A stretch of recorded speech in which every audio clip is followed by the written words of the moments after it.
When Ali Asghar Borujerdi was arrested back in 1934, he was Iran's first recognized serial killer in modern times.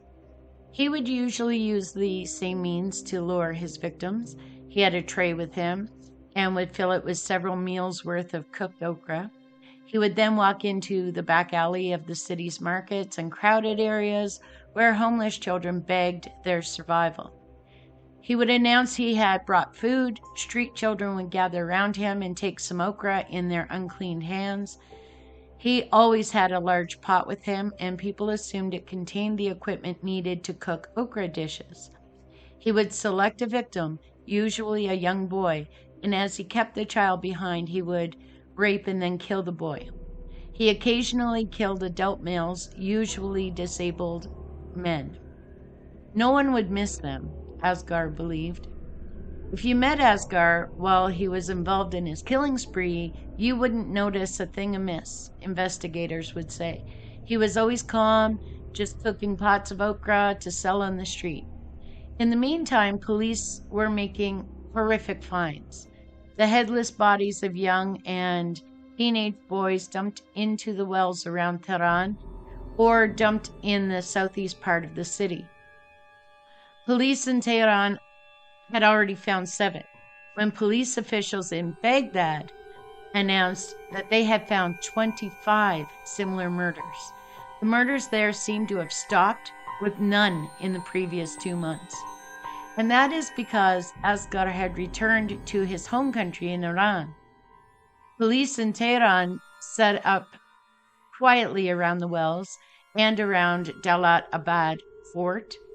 They took shifts, day and night, until one night Asghar approached, having just dumped the body of his final victim. They had no reason to suspect him at first, but they were checking everyone who passed through the area.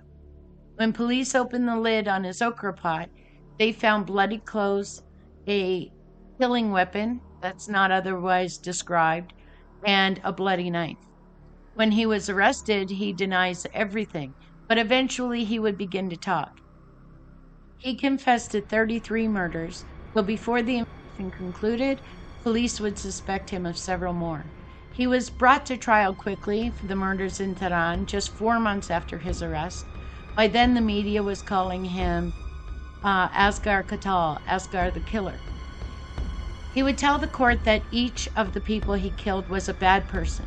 He should be showered with gratitude, he believed, and not executed, because he was overthrowing an entire generation of bad people. At trial, it would come out that this was not Asghar's first rodeo. He was actually arrested for torturing 5 young boys years before in Baghdad and was imprisoned there for 9 years. It's believed he began killing boys he assaulted to prevent them from testifying against him in the future. We also learned that his grandfather was a highwayman who stole from caravans, killing those who resisted his attacks. His father took up the family business and is known in Iraq to have killed at least 40. Asghar's mother would tell him his father died as a soldier in a war when he was very young. He never knew his father or grandfather, and yet they shared a lot in common. In total, his confirmed number of victims was 33 people in Baghdad, in Iraq, and in Tehran, in Iran. When asked why he did it, he said, quote, "There are some people without parents, some without legs. They are beautiful to me, but when their beards grow, they begin to steal, and I hate them.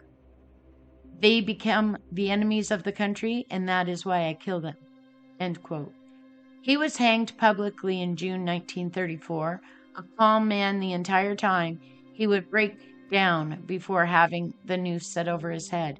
He offered 2 sheep if someone would get him out of the situation. Well, 2 sheep were not going to be enough to satisfy anyone that he shouldn't be executed, though, and so he was. He was not tried in Iraq, but media reports from the time suggest the people of Baghdad were satisfied that the killer was caught and would never kill again. Thank you for listening. If you're enjoying these videos and you want to see more, please click the subscribe button and hit those notifications so that you don't miss any uploads. We appreciate you. Thanks.